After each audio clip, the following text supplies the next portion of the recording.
After 2 videos on the excellence of British sitcoms, in the name of fairness, this video will analyse a masterful comedy made across the pond. Yes, the man who lives opposite the very small pond near my house produces brilliant comedy, as did the creative team of Parks and Recreation, a 2009 to 2015 satirical mockumentary documenting the exploits of the Parks Department in Pawnee, Indiana, predominantly via the viewpoint of eccentric, energetic, determined, idealistic, but competent Leslie Knope, played masterfully by Amy Poehler. The show's quality is elevated by the strength of characters, courtesy of invested performances and calculated writing. For example, predictable, cliched storytelling would dictate Leslie and her superior, Nick Offerman's sarcastic, cynical, misanthropic, secretly good-hearted woodworking icon Ron Swanson, be bitter rivals, as opposed to the mutually respectful friends they are presented as. Rewarding, meaningful dynamics between dissimilar characters are refreshingly common. The ensemble cast includes, but is not limited to, well-meaning, level-headed, if romantically troubled Ann Perkins, Andy Dwyer, who gracefully transformed from loathsome, idiotic, musically inclined man-child to likeable,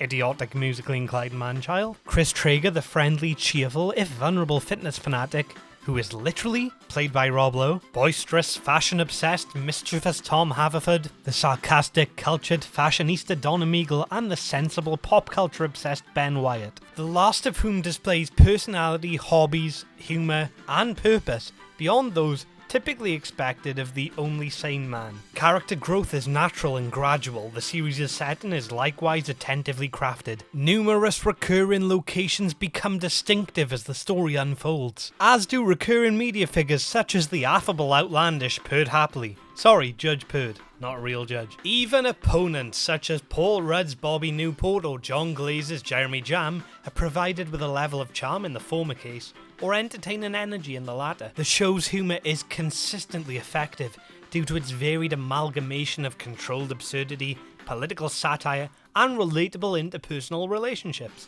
This versatile humour leads to versatile storytelling. A cavalcade of intriguing ideas and conflicts are presented. A new overarching dynamic is introduced almost once a season, which are explored through a congruous and balanced tone. The final season is set 3 years after the prior one, so a pseudo-futuristic setting occurs, which is so incidental and carefully presented that the format never suffers. Of course, to discover whether its futuristic predictions are accurate, we'll have to wait until 2017. It is not only as a comedy that Parks and Rec succeeds, but as an insightful commentary on the positives and pitfalls of workplace authority. The premise of Leslie's perseverance while serving a thankless community would naturally lend itself to a darker tale, but this series aims for a more rounded illustration. The potential cynicism of the formula is completely defeated by the numerous friendships, occasional large-scale victories, and regular personal triumphs. An approach that offers welcome warmth and drama. As my other videos in this series have proved, dark comedy is a genre I appreciate,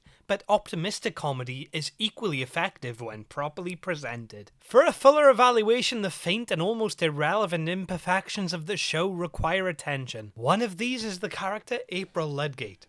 While played capably by Aubrey Plaza, who I admire despite our relationship recently ending. I told you, Aubrey, it was you who broke up with me. You can't ask for me back now.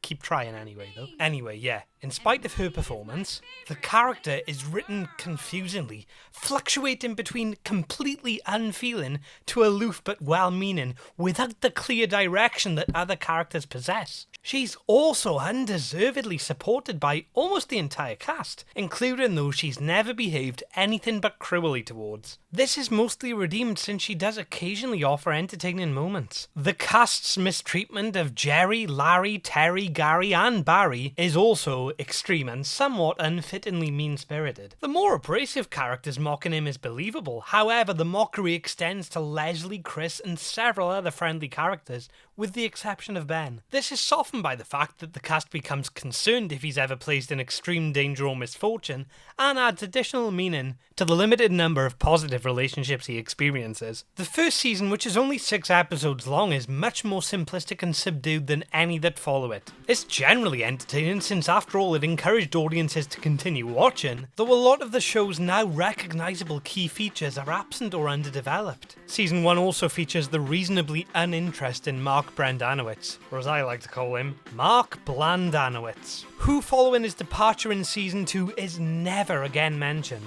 I'd like to think the first few episodes were deliberately weaker, to make Leslie's belief in perseverance feel more valid, but that isn't the case, it's just less good. Despite these barely relevant flaws, Parks and Recreation is a perfect political sitcom, or politcom, with well-observed satire, an embellished setting, interesting storytelling, a suitable framing style, a talented cast, and extremely entertaining, well-rounded characters who all serve to represent the show's effortlessly natural, joyous atmosphere.